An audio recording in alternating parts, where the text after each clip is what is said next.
Bwana Ama-G the Black official. Bwana ni scam. Ntabwo yemera sa Nyakuba. Dukomeze. Yego. Nyakuba sunyubaha nakoze.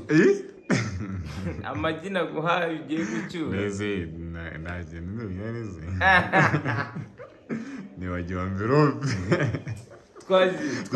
Hari ibibazo bisi ngo nta minsi ringaye iciyeho. Hagaragaye ikibazo cyitwa Shadibu. Si tujye kubyinjiramo cyane ko nabizi kudakora n'amatiko.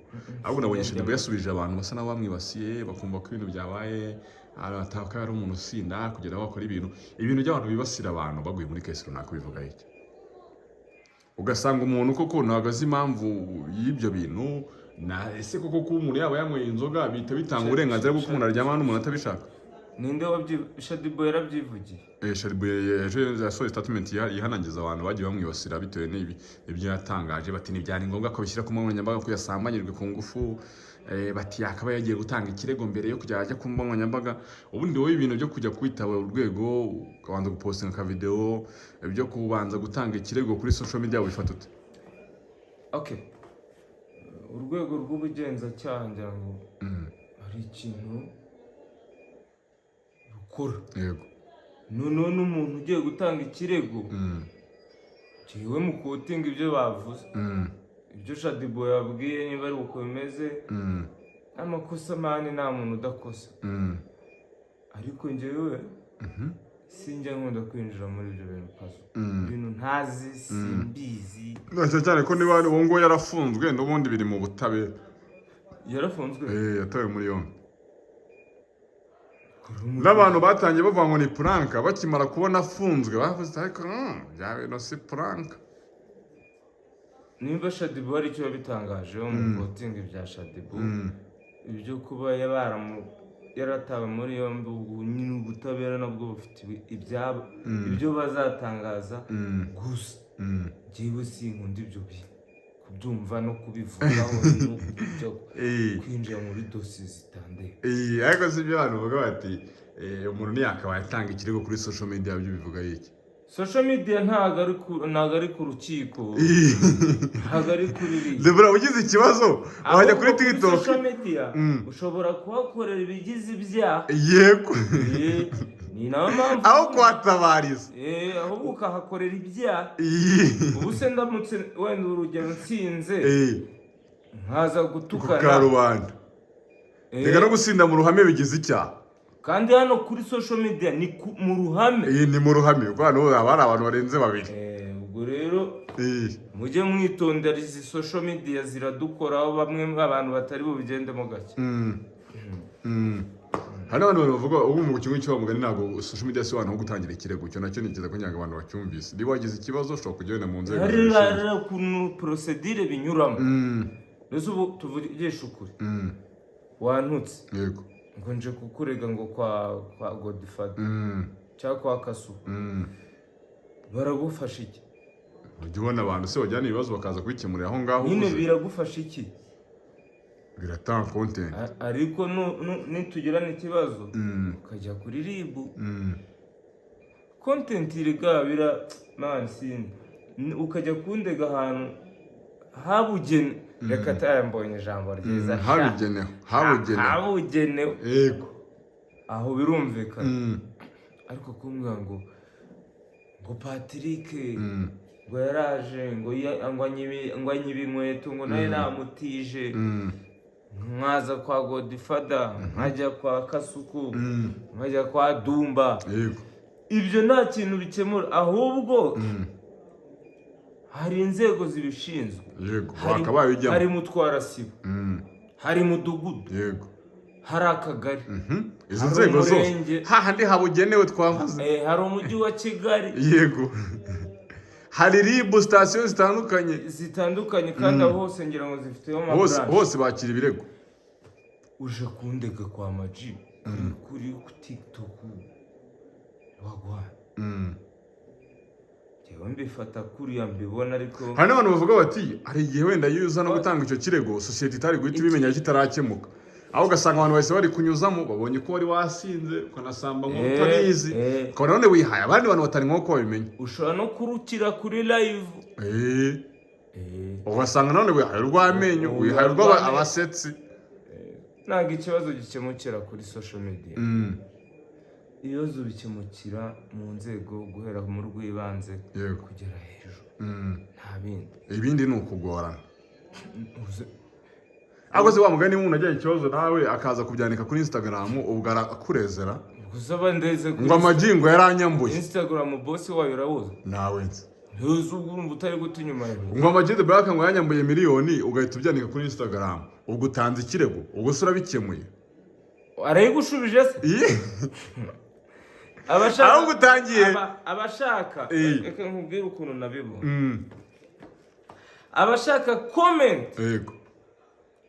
z'abantu wenda bari bakurwaye baza babaga kugira ngo baguhungabanye umutekano w'imitekerereze w'ibitotsi byawe nyine ubeho umeze nk'aho wahungabanye ahubwo hari akandi kantu wavuze ariko ntibigize inyishyu ntabwo wishyuwe nta gisubizo kirimo ni ukugira ngo aguhangayikishe ahubwo hari akantu uvuzemo kuko ushobora kuza kubikora ugira ngo urimo uratabaza ugakuramo ibyaha kuko niba ukava ko Amagi yakwambuye umusebeje mu ruhame si bigize icyaha Amagi ashobora kuza ajya kukurega ahubwo ibintu nzi ni ukugendera mu mategeko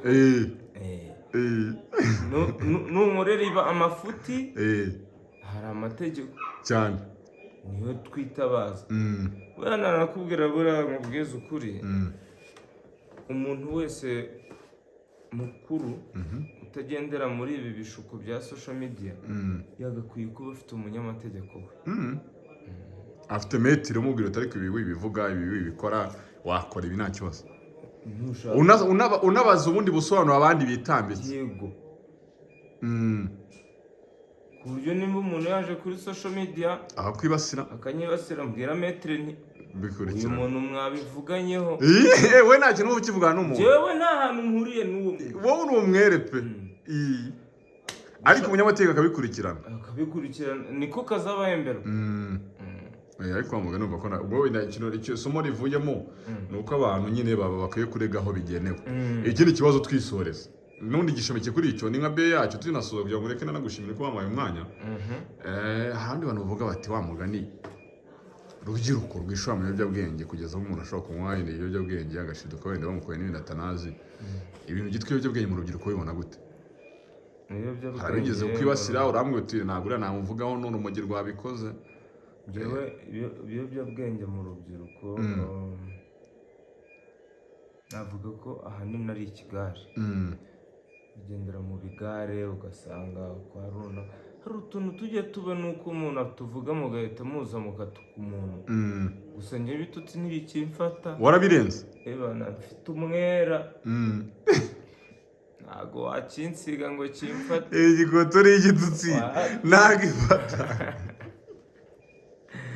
utuntu twitwa ngo tuwawuzi pati babyeyi cyane babyeyi ugasanga umuntu aba mu kabari iminsi 7 kuri 7 ugasanga imyenda yari yambaye ejo niyo akirimo ukagenda ugataha umwe wenda agacupa kamwe ejo ukagaruka ya nguni yari yaracyayicayemo yego ukiza uyu muntu akora iki abaye hati atekereza gukora ryari abaye hati benshi bakabishinja ngo aba yatorotse urugo ariko gwenda nayo mvuze ku bantu bakuru yego reka nsubire mu rubyiruko abajene bato ngo house party ni habiki habera iki wigeze wumva house party y'amata irimo amata ntagibaho aho rero ni urubyiruko rugenda hari n'abantu bajya muri house party bamugana nk'uko bivuze mu kigare wowe amaje akavuga atari kuri ahantu biri bubere ugahita ugenda ntuzi ngo wasanze nde ntuzi ngo gukora iki ntuzi ngo ugiye gukora iki bawe wese ngo ahantu biri bubere ibiki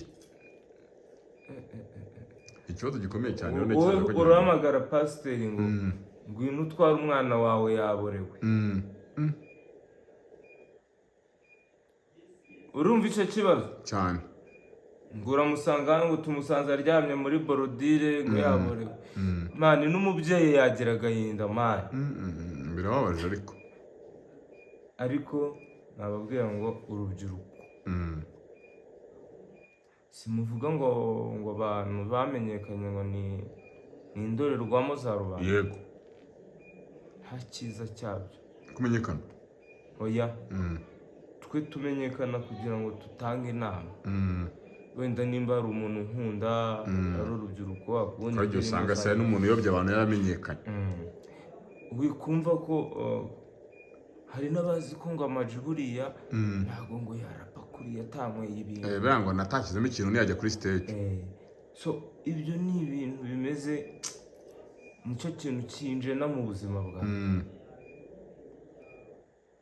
Noneho ugasanga wajya uba nka Majide mwana urumva ukuntu ngo abavuga ngo ukuntu abarimo neza abarimo arimo hehe ngo mu gifuri rero ukibaza man ubu tuzasobanura ibi bintu kugeza ryari pazo tujye tuvugisha ukuri kandi ukumva wagira ngo ni ibintu rwose afitiye n'ifiyeri ukajya wongera ibintu hari umuntu wundi uhita ukumva ngo wa mugani ntago amaji yakora kuri wa mugani ziraswaga wa mugani nekoriya gusa nyoka yaba yikura he rero bivuze iki ugasanga wa muntu ko ageneye mu Kigali nta nubwo azukuriye ahubwo yumva ko ibyo bintu utabigeraho utarikoresha wagahita no abigira iki abisesengura mu buryo bwe kubera ibintu bamubuze cyane kabisa.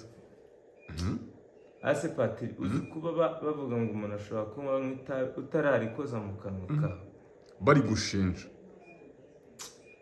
ukazajya uri kuzenguruka usakuza ubabwira ngo nukuri kw'Imana barambeshye hari ibyo gera ukahita ubabwira uti to ugeraho kwisobanura ukabivamo wahora wisobanura.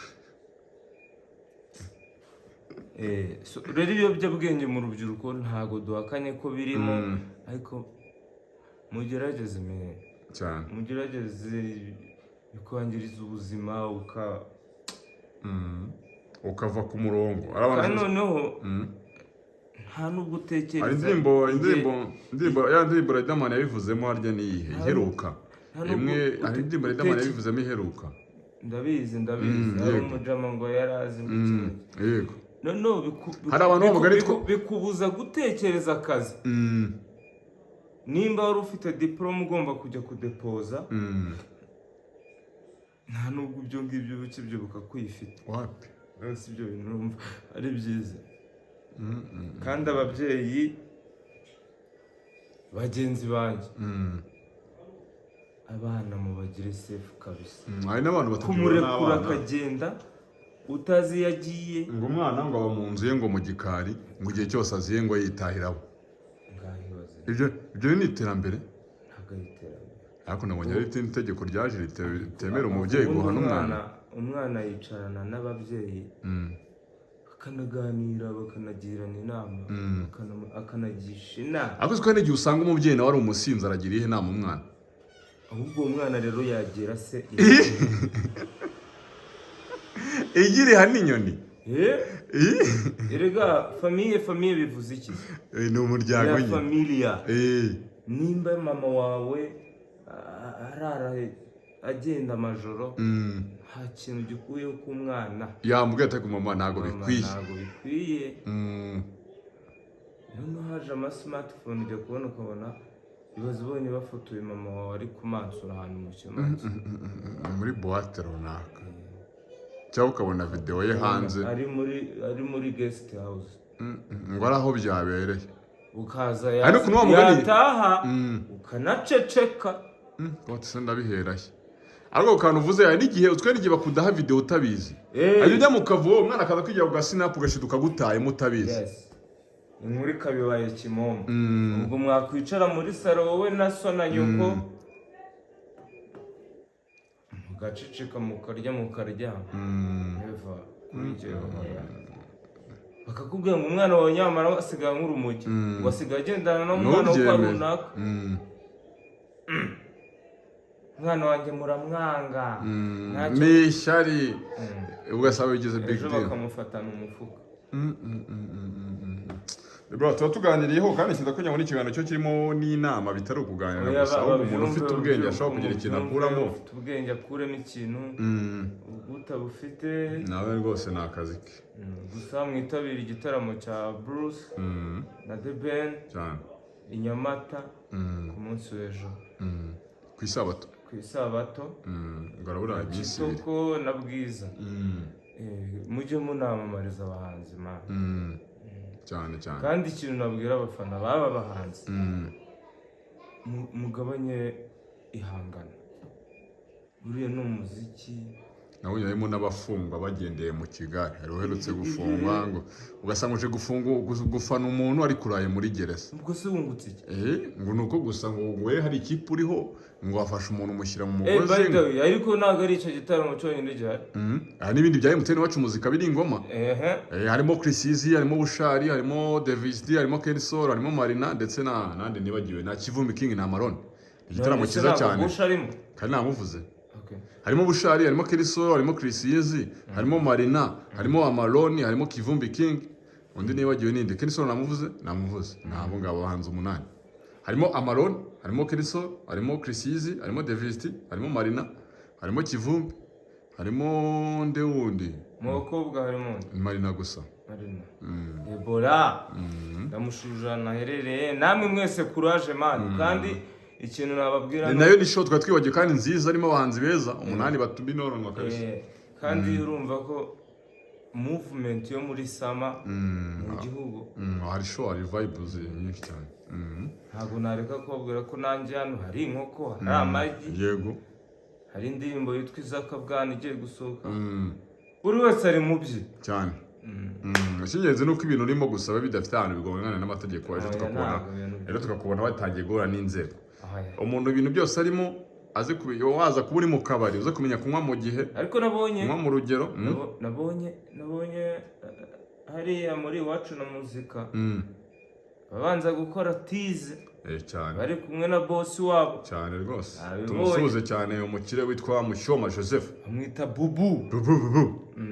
tumusuhuze cyane nawe tumubwire ngo akanyenyeri kagiye kari ariko kaza. se reka nkubaze inkuru mbwire ko ari igihuha cyangwa ari inkuru ari wowe munyamakuru. Urban Boys irahari izaba iri Rubavu ku itariki ya mbere z'ukwezi kwa 8 nibwo bazasoza MTN Iwacu Muzika. urabizi neza cyane ibyo ni ibintu nzi neza cyane, n'ibyapa byatangiye kugerayo. Mushuti aramanuka mu kwezi gutaha. Madiba batanye na Rihaso, niyo makuru nyesha abayobozi bo muri AP. Knowless araba ari Muhanga, none buri muhanzi yagiye ari mu gace kamwe. Amakuru mfite naremeza neza nuko Ngoma ashobora kuba ariyo Tough Gang mu mwanya wa Joy Paul. Ingoma muri iki muri MTN Iwacu Muzika. guruka nanjye ncaginga amatelefone yanjye. ahantu hagiye kuzaboneka mutuzi kwica heze igeza yewe urikibona umuntu ataye mu Nyabarongo. ubuhanga mu ni ngaho mu urimo wishyuza 380.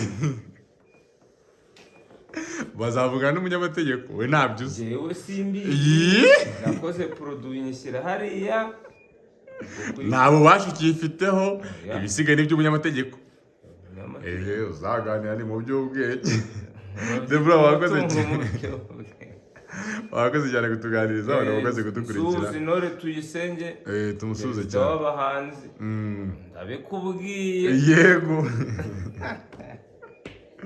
amuri bana bane nawe.